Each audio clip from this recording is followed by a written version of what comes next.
town I grew up in was pretty country, to put it lightly. Nothing but farms, crops, abandoned churches, and ugly worn-down houses. Everyone around us was pretty broke. Property taxes were like $1,000 a year, if that. With that came a lot of sketchball characters. Hell, even our neighbor was a weirdo. Nice, but weird.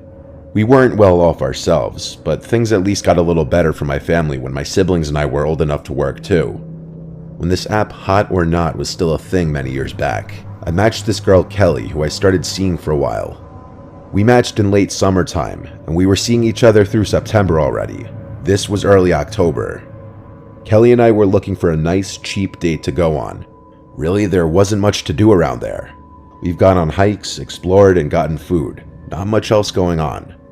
So we took a new route in the car this day, somewhere neither of us had been, just to find something. We found this little restaurant sitting in a random parking lot on the side of the road. It had outdoor seating, so we went there.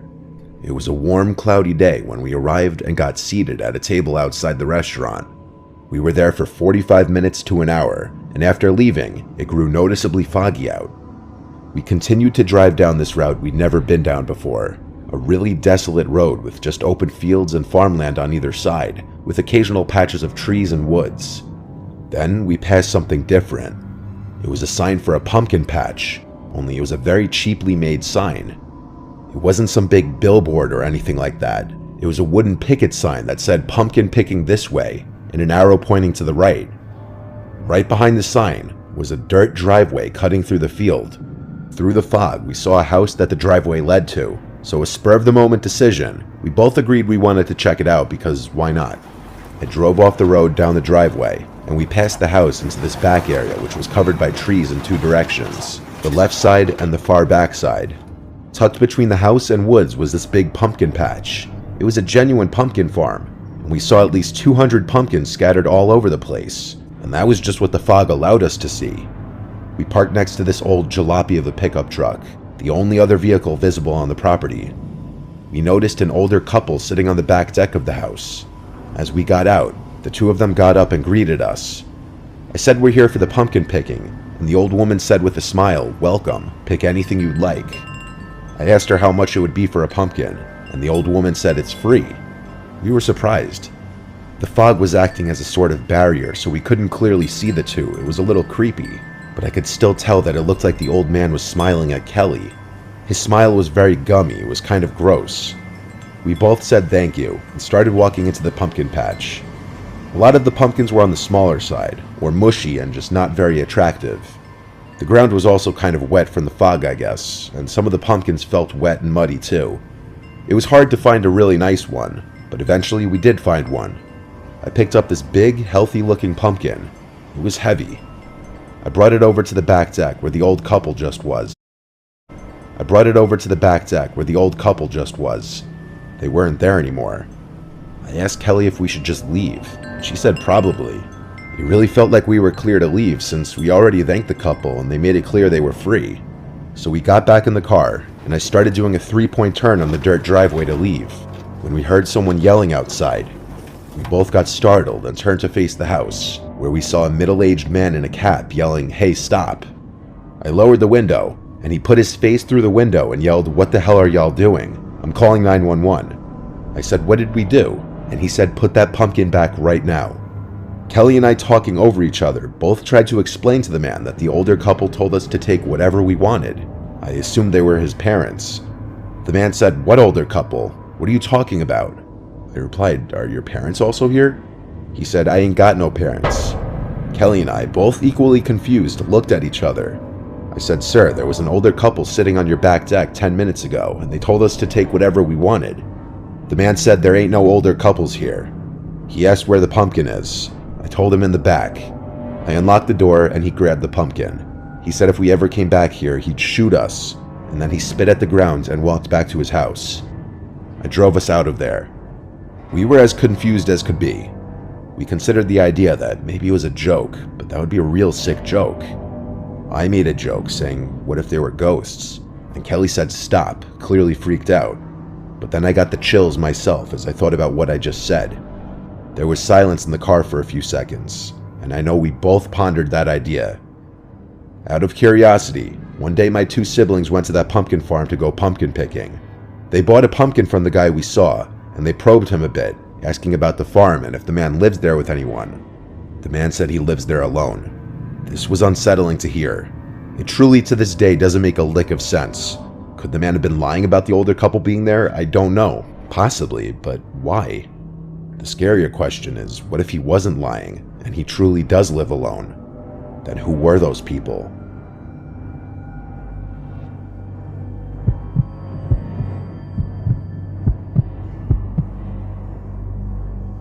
It was late October when I woke up to one of my best friends, Connor, hitting me up asking if I was down to come to his house later.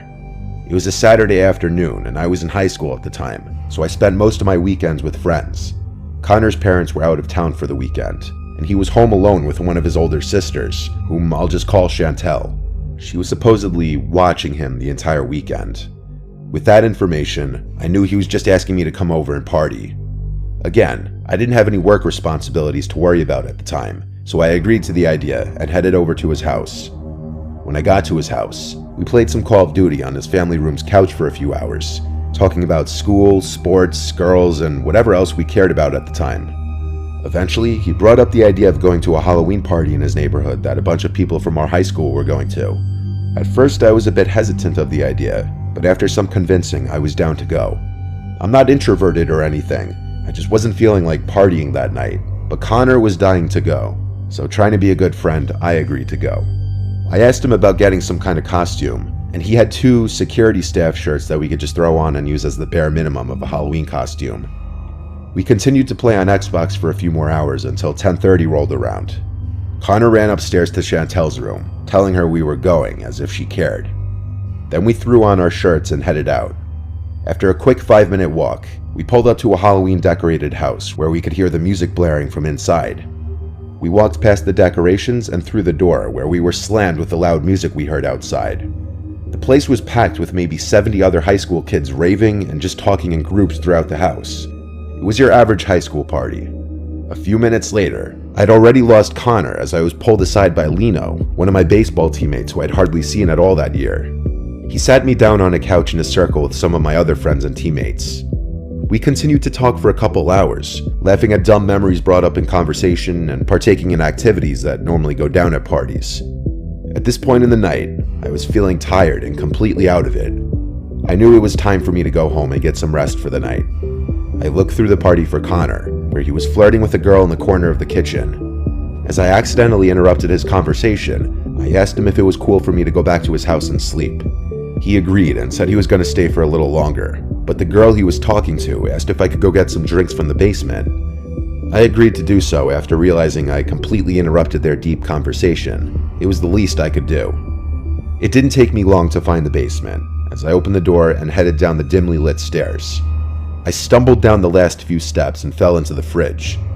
As I opened it, I was greeted by a man's voice behind me, who tried quietly saying boo. I jumped and threw my hands up, facing the direction I heard the voice from. There was a tall, 35-year-old looking man wearing a black cloak costume and standing behind me with a grin on his face, making a surprise gesture with his hands. "What the hell was that for?" I yelled, with a clear slur in my speech. The guy laughed and introduced himself as the party host's cousin. I was so out of it, I didn't even question why he was in a dark basement by himself, and there was a massive party going on upstairs with loud music. The guy awkwardly tried making conversation, but I told him I needed to get my friend his drink and leave the party. I'm honestly pretty open and chatty to strangers when I'm out of it like that, but even at that moment, I didn't like his vibe, and I tried everything I could to get away. He blurted, "Nice meeting you," as I turned around, walking up the creaking stairs. I told my friend goodbye and left the party. The lights and Halloween decorations on each house in the neighborhood lit up the street as I walked back to Connor's house. It didn't really matter though, because the walk was literally 5 minutes at most. I reflected on the weird exchange I had with that man in the basement as I walked, and I couldn't shake the odd vibes he gave off. The more I thought about it, the weirder it became in my head. I eventually got to Connor's house. It was completely dark, and Chantel's car was gone from the driveway, meaning I was home alone. I walked into the dark, eerie house and didn't bother turning on some lights, just headed straight to the basement to sleep. I walked down there and passed out on the couch. I lay like a baby for maybe 15 minutes until I heard a crashing noise upstairs. It woke me right up. I tried listening for anything else, but I heard nothing. I thought I was hearing things, then tried getting back to sleep. I don't know how much time passed from when I first heard the crash, but I could hear the floorboards above me creaking like someone was walking on them. I thought it was Connor or Chantel, but it sounded way too heavy to be either of them. I pulled out my phone and texted Connor, asking if he was home yet. I stared at the ceiling, trying to listen. The door to the basement opened. I could hear a person walk down the staircase. I peeked around the bend of the room to see the stair opening. I saw the man I saw earlier at the party, standing right there, quietly, illuminated by the stair light. I tried not to make any noise, praying that the man would just walk away. A few moments passed by before he randomly turned and quietly walked out of the basement, closing the door. I picked up my phone and dialed 911. I explained the situation to them, gave them everything they needed, and I waited patiently in the basement for them to show up. I tried opening the windows down there, but they were all sealed shut. I had no escape through the basement door that the man was standing by earlier. The cops eventually came, and they arrested the man because he was still there. He was found hiding underneath Chantel's bed. She had gotten home and was getting ready for bed, and was moments from getting into the bed when she heard the cops knocking on the front door downstairs. I have no idea what his intention was, but clearly he followed me home. The whole encounter has really confused me. I'm just glad things played out the way they did. Oddly enough, the cops were able to review neighboring houses' cameras, and they saw the man following me home, but then he lost me after taking the corner into the cul-de-sac. He ended up lurking on Chantel, watching her get out of her car and walk into the house. Then he snuck around to the backyard and broke in through the back door. Always be alert of your surroundings.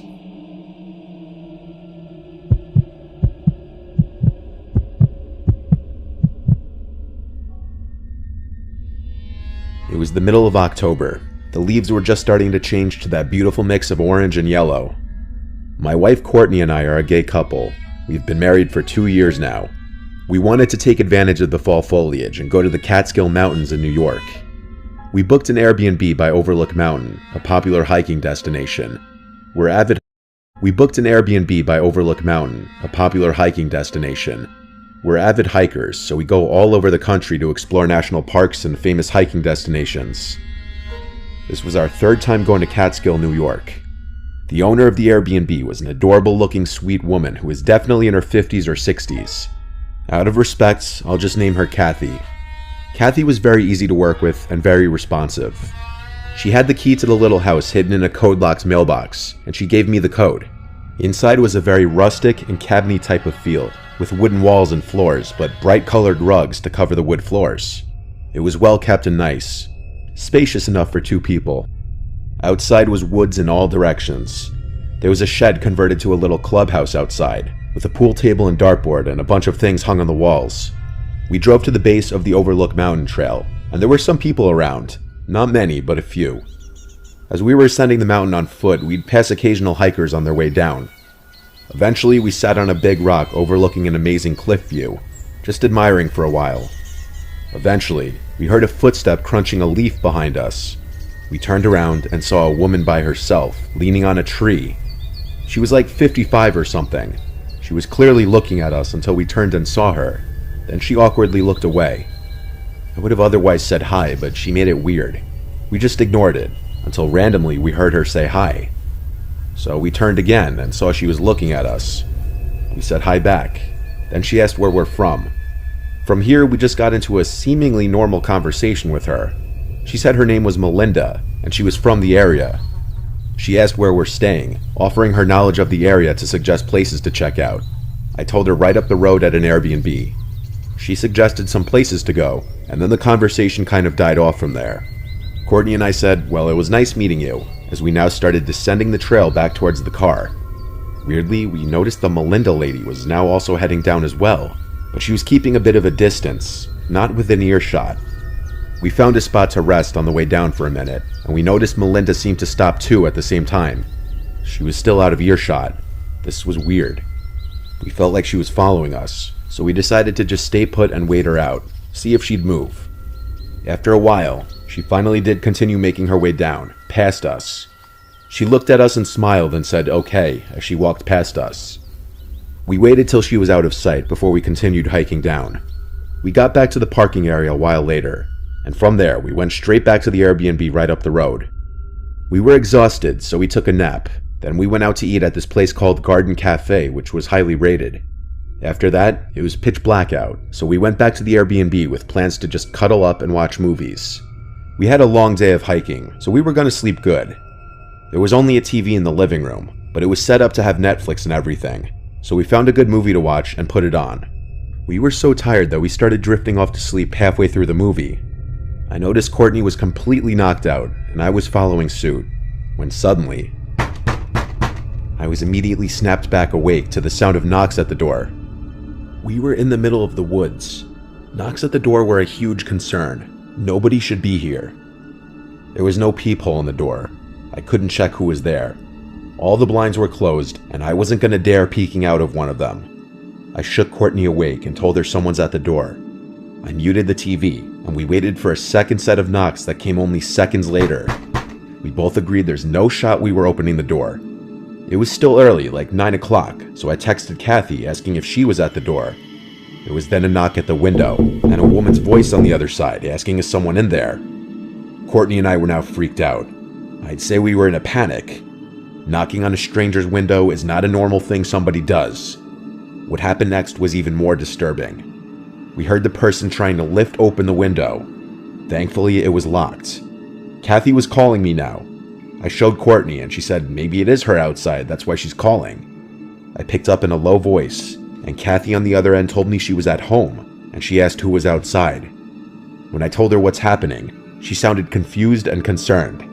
None of her friends or relatives would go to that house, she said. She told us don't open the door, and we took her advice. After hanging up, there were now knocks on another window, and the voice called, "I need help, please let me in." We knew better than to fall for this. Something bad would happen if we let them in. We started to realize it could have been that weird lady from the hiking trail. Like, what if she followed us back to the Airbnb? We honestly wouldn't have even noticed. I went to the bedroom where it was completely pitch black, and I ever so delicately moved the blind up just a crack to peek outside. There was a man walking past the window. He didn't notice me. I went back to Courtney to tell her that there were multiple people out there. This was an invasion. We called 911. I gave them the address and stayed on the line. There were a few more knocks at the door, but we never answered. The people outside eventually gave up, I believe, because the knocks and yells stopped. The police took a while to get there, but when they did, we felt a lot better. The officers were very nice, and they stayed with us while we figured out what we wanted to do. I called Kathy again and explained what happened and why we didn't feel safe staying there tonight anymore. She was completely understanding. We still paid for that night, but the rest of the stay was canceled, and the officers stayed with us while we packed our things and loaded the car. One of them led us in his car to the nearest motel where we stayed for the night.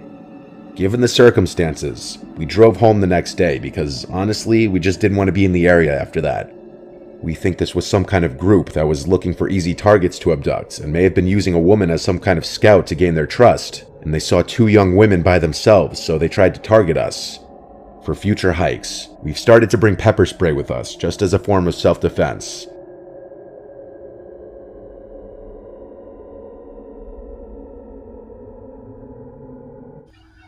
If you enjoyed this video, hit the like button, subscribe, and hit the notification bell to catch all upcoming videos. Share and comment. Thank you for watching. I appreciate you watching this video and supporting this channel.